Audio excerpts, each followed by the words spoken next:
I looked up at him and I said, "Judge, I'm not practicing. I know what the hell I'm doing." And the whole court broke out laughing. He said, "That's pretty good. That's pretty good. I like somebody with a sense of humor." He said, "But that doesn't change anything, son.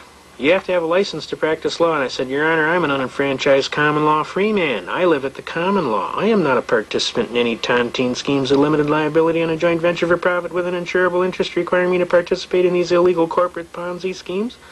I am just Joe Blow from Kokomo down on the street. I just live at the common law.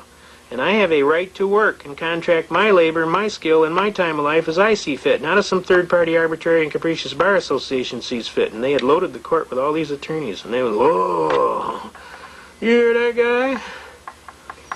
I said, "Your Honor, the state of Michigan arbitrarily and erroneously converted my right to work into a privilege and issued a license and a fee for it. That's unconstitutional, Your Honor. Marbury v. Madison, 5 U.S. 137, 1803.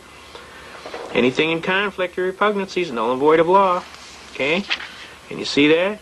Marbury v. Madison. And since the state converted my right into a privilege and issued a license and a fee for it, Murdoch v. Pennsylvania, no state may convert a secured liberty into a privilege and issue a license and a fee for it.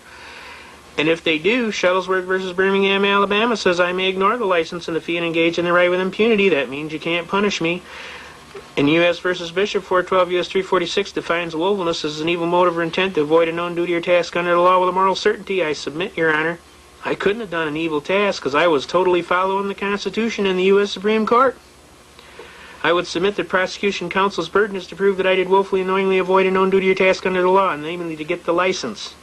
And I would submit he specifically precluded he cannot perform his task, and therefore I'd motion for dismissal with prejudice failure to state a cause of action for which relief can be granted, and I'd kind of like to collect my costs and fees for having to defend this frivolous, spurious complaint.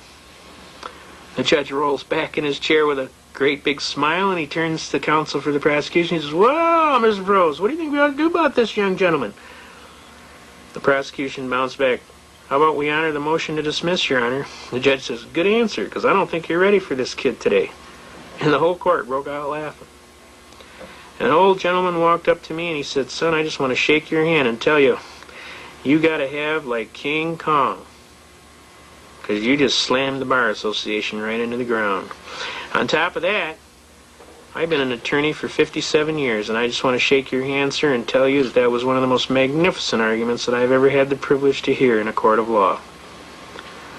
Now, he was an honest attorney, and he realized what kind of a chain was around his ankle with this Bar Association. And these lawyers, they resent that. They really do. They're people just like you. They don't like to have any chains on them. But they hadn't had anybody quite show them how to get those chains off.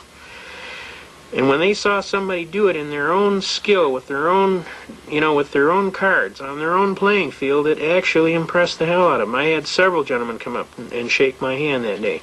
Needless to say, the case was dismissed, and I've been helping little people get in jam for years. Every time I see some little person get jammed, I'm out there flipping that wrench. Zingy, zingy, zingy. And I flip that wrench on them so good that usually they just back off. Dr. Kevorkian was a perfect example. The poor man was just trying to help these poor people. They were jamming him every which way but loose.